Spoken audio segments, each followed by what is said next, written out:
அனைவருக்கும் வணக்கம். இன்றைக்கி ஒரு சிறுகதை பற்றி பார்க்கலாமா? இன்றைக்கி நான் பேசுகிறதுக்காக பஞ்சவர்ணம் அப்படின்ற சிறுகதை எடுத்திருக்கேன். இது சிவமணி எழுதியது. ஸ்னேகி எனும் நாய் அப்படின்ற சிறுகதை தொகுப்பில் இந்த சிறுகதையை படித்தேன். இந்த கதையை பற்றி தான் இன்றைக்கி உங்கள்கிட்ட பேச போகிறேன். பஞ்சவர்ணத்தின் தோரணையை பார்த்தாலே அப்படி பட்டிக்காட்டை சேர்ந்தவ அப்படின்னு கண்டுபிடிச்சலாம் அப்படின்னு முதல் வரி தொடங்குது. ஆளை பார்த்த உடனே ஒரு கிராமத்து பெண்ணாக அவள் பார்த்ததுன்னு தெரிஞ்சுக்கலாம் அப்படின்னு சொல்கிற எழுத்தாளர் ஒரு 2 முக்கியமான விஷயத்தை அதில் வச்சுருக்கிறார். ஒன்று அத்தான்னு கணவனை கூப்பிடுவா. அவங்க கணவன் சுப்பையாவை அத்தான்னு கூப்பிடுவா. அது ஒன்று. அடுத்தது பின் குசுவம் வச்சு சேலை கட்டுறதை குறிப்பிட்டிருக்கிறார். இங்கே பின் குசுவம் வச்சு சேலை கட்டுற முறை இப்போ இருக்கிற கிராமத்து பெண்களே கட்டுறது இல்லை. அந்த அந்த ஒரு விஷயத்தை இங்கே பதிவு பண்ணியிருக்கிறத நான் வரவேற்கிறேன். ஏன்னா அது ஒரு குறிப்பிட்ட இனக்குழுவே அந்த மாதிரி கட்டுவாங்க, பின்புசம் வச்சு கட்டுவாங்க. அதையும் இங்கே குறிப்பிட்டிருக்கார். ரொம்ப ரசனையான பெண் இந்த பஞ்சவர்ணம். அந்த பெண் அந்த ஊரில் நல்லா படித்தவ. 10வது வரை 12வது முடிச்சுட்டு கல்லூரிக்கு போய் முதல் பட்டதாரியாக அந்த கிராமத்தில் இருந்து போன பெண்ணாக ஆகணும்னு நம்பிக்கையோடு இருந்தவ. இந்த கிராமத்து பெண்ணு சொன்னாலும் அவள் புதுசாக ஏதாச்சும் ஒன்று நடந்தால் அந்த மாதிரி மாற்றிக்கொள்ள நினைப்பா. தன்னை இப்போ கொஞ்சம் நாகரிகமாக ஏதாவது செய்யணும் அப்படின்றத நினைப்பா. அப்புறம் இதெல்லாம் நமக்கு ஒத்து வராது அப்படின்ட்டு விட்டுருவா. ஒரு துள்ளல் இசை பாடல்கள் ஆகட்டும், அந்த மாதிரி ஏதாச்சும் இசையாக இருந்துச்சுன்னா அவள் வாய்த்தானாக அசைக்க ஆரம்பிச்சிடும். மென்மையாக நடனம் ஆடவே ஆரம்பிச்சிடுவா. என்ன ஒன்று சத்தமாக பாடி ஆடாத ஒன்று தான். மற்றபடி அதுக்கு முழுமையாக அந்த மாதிரி விஷயங்களில் அவளுக்கு ஆர்வம் உண்டு. தன்னை மகிழ்ச்சியாக வைத்திருக்கக்கூடிய ஒரு பெண் அப்படிங்கிறதுக்கு இத்தனை விஷயங்களை சொல்லி வர்றாரு எழுத்தாளர். அவள் ரசிக்கிறது, தொலைக்காட்சியில் பாடல்கள் போட்டால் ரொம்ப ரசித்து கைதட்டுறதை பார்க்கும்போது அதை பார்க்குறவங்களுக்குமே அந்த உற்சாகம் தொற்றிக்கொள்ளும். அந்த மாதிரி இருக்கிற இடத்த கலகலப்பாக வச்சுக்கிறக்கூடிய ஒரு பெண். ரொம்ப பெரிய கனவோடு இருந்தாள். 12வது முடித்து காலேஜ் போகணும், பெரிய படிக்கணும் அப்படின்ட்டு இருந்தால். அவங்க அக்காவோட 4 வயது குறைவான பெண். அவங்க அக்கா 12வது படிக்கும்போது அவங்களுடைய வீட்டுக்கு அக்கா கூட படிக்கிற ஒரு பையன் வர்றாரு.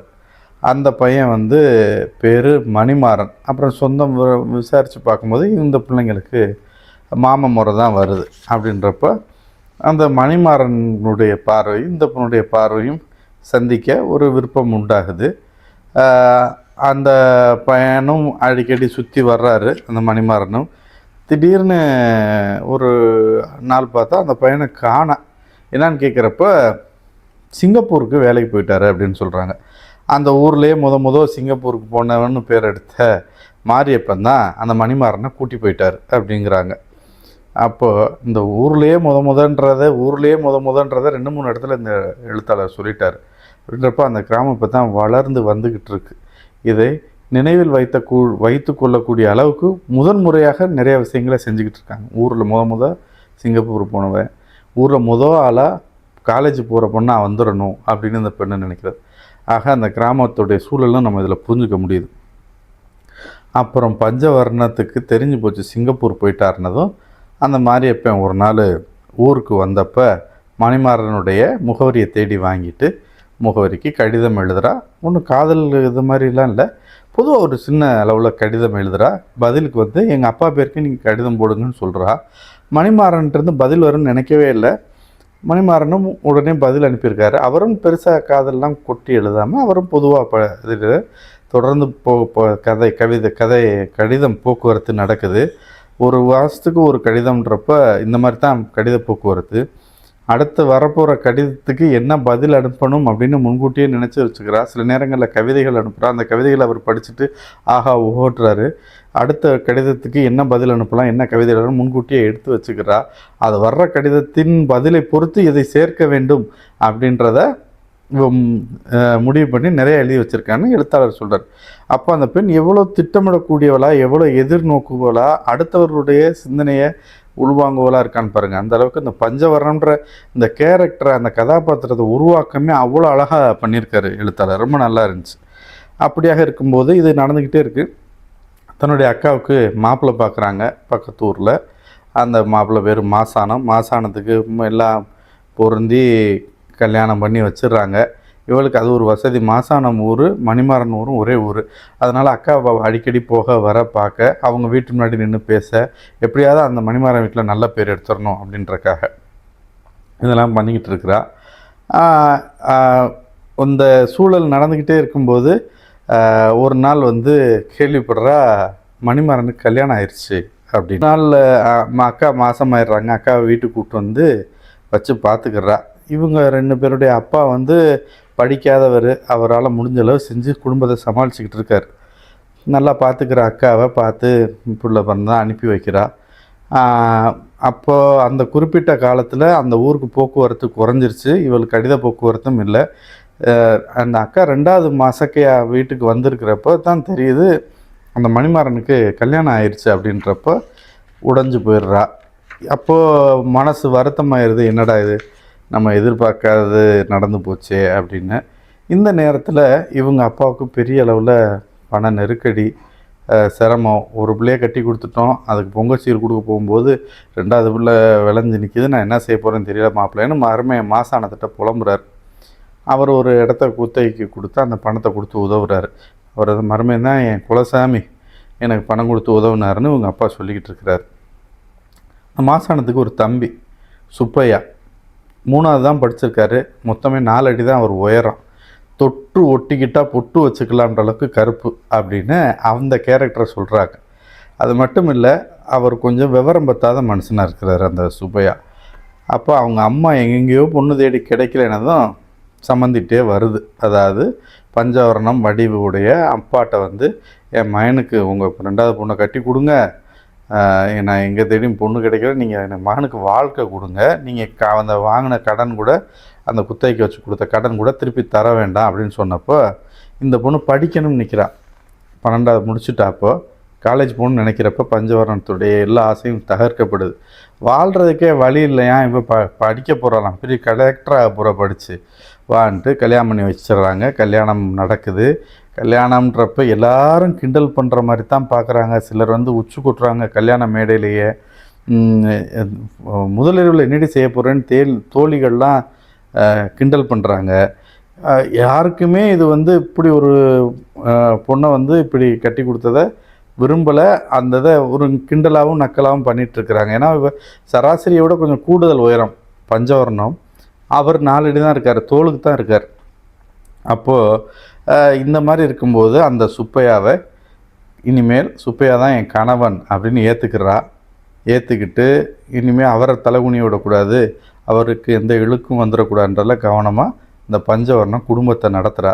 இப்போ சில நேரங்களில் புருஷனை மடியில் கூட உட்கார வச்சுக்கிறா. எல்லோரும் கிண்டல் பண்ணுறாங்க, என் பிள்ளை மாதிரி பார்த்துக்கிட்டு இருக்கிற அப்படின்னு.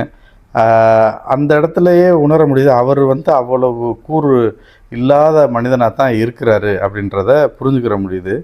அப்போ இந்த பஞ்சவர்ணம் என்ன ஆகுதுன்னா, இன்னும் கூடுதலாகவே பாசத்தை கொட்டி சுப்பையாவை அத்தான் தான் கூப்பிட்றது.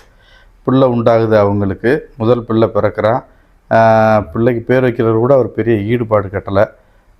ராஜ்குமார் அப்படின்னு பேர் வைக்கிறான். அவருக்கு ஒரு வேலை கிடைக்கிது, ஒரு சமையல் உதவியாளராக வேலை கிடைக்கிது. அவர் வேலைக்கு போயிடுறாரு.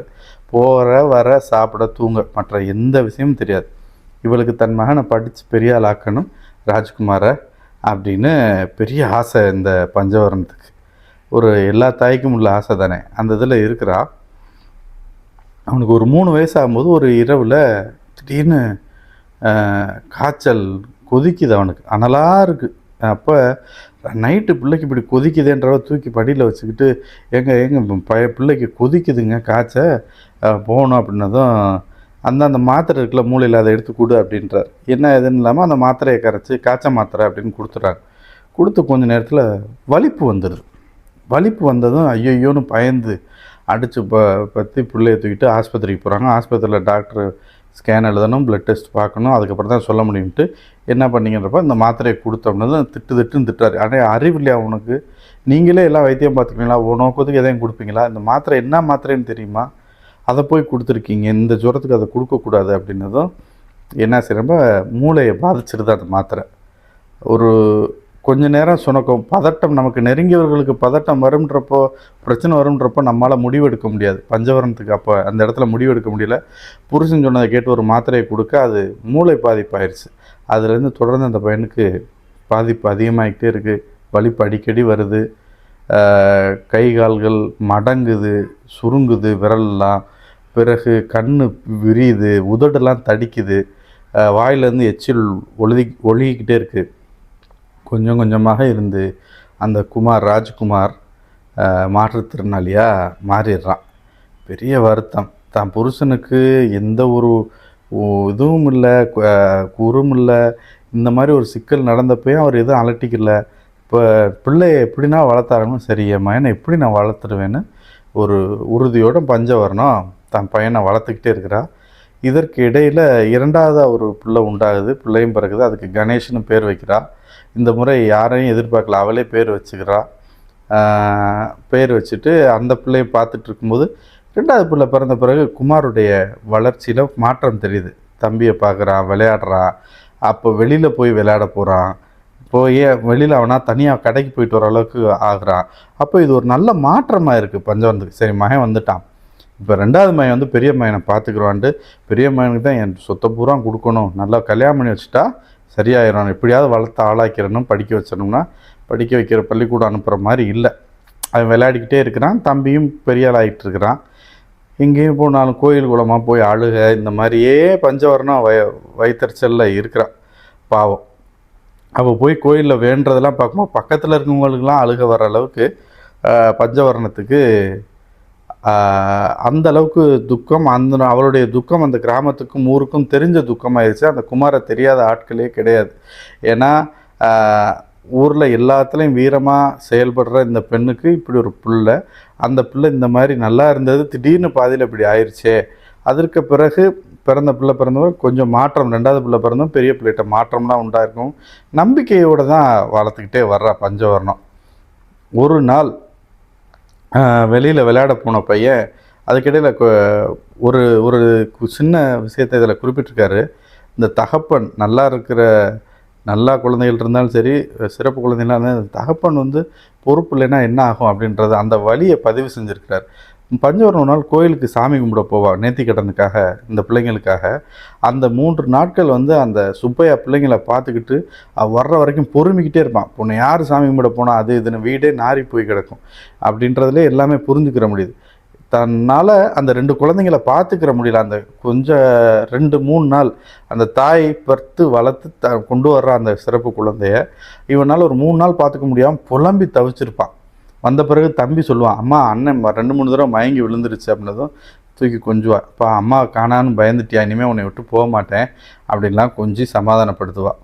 அதன் பிறகு ஒரு நாள் தம்பி அந்த அண்ணன் ராஜ்குமார் வெளியில் போவான். போனவன் வரமாட்டான். இவள் தூக்கமே இவளுக்கு எப்போயுமே இருக்காது. கடியாரம் ஓடுறது இவன் மண்டைக்குள்ளே ஓடிக்கிட்டே இருக்கும். 3 மணி நேரம் அவன் வெளியே போய் காணாமனதும் ஐயோ என்ன பிள்ளையை காணாமேன்னு தேட ஆரம்பிப்பான்.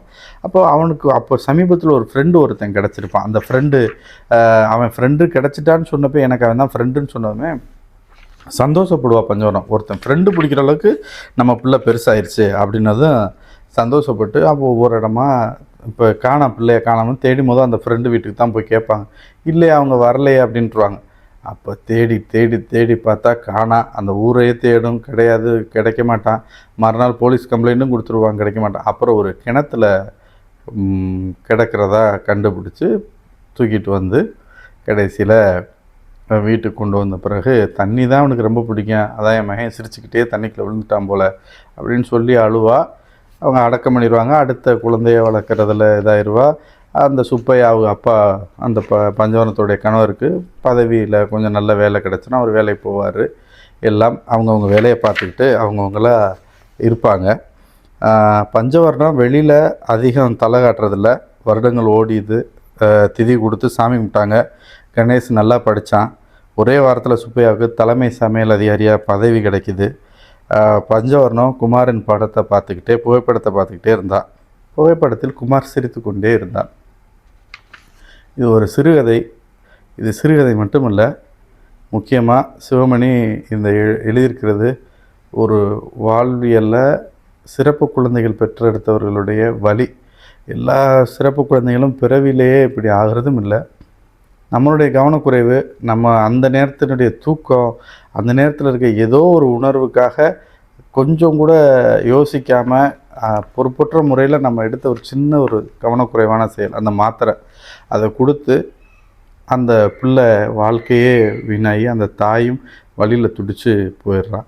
அந்த ஒரு விஷயத்தை பதிவு பண்ணியிருக்காரு. சிறப்பு குழந்தைகளை வளர்க்குறது எவ்வளோ கஷ்டம், அவங்களுக்கான வேதனை வலி எல்லாத்தையும் இதில் பதிவு பண்ணியிருக்காரு. அது மட்டும் இல்லை, பொருளாதாரத்தின் நெருக்கடியின் காரணமாக படித்து முன்னேறணும் அப்படின்னு நினச்ச ஒரு பெண் மொத்தமாக இந்த குடும்பத்தினுடைய பொருளாதார சிக்கலுக்காக தன்னுடைய எல்லா கனவையும் சிதைச்சிட்டு இன்னொரு வாழ்க்கைக்குள்ளே தள்ளப்பட்டிருக்கா அப்படின்றத அந்த ஒரு விஷயத்தையும் பதிவு பண்ணியிருக்கா. அப்படியே தள்ளப்பட்டாலும் இத்தனை கனவுகளோடும் தேடல்களோடு இருந்த ஒரு பெண் இதுதான் விதின்னு தான் அதை ஏற்றுக்கிட்டு அந்த குடும்பத்தை முன்னேற்றக்கு எந்த அளவுக்கு தன்னை மாற்றிக்கொண்டு உழைச்சா அப்படின்ற அவளுடைய கண்ணியத்தையும் ரொம்ப அழகாக பதிவு செஞ்சுருக்கிற ஒரு சிறுகதை.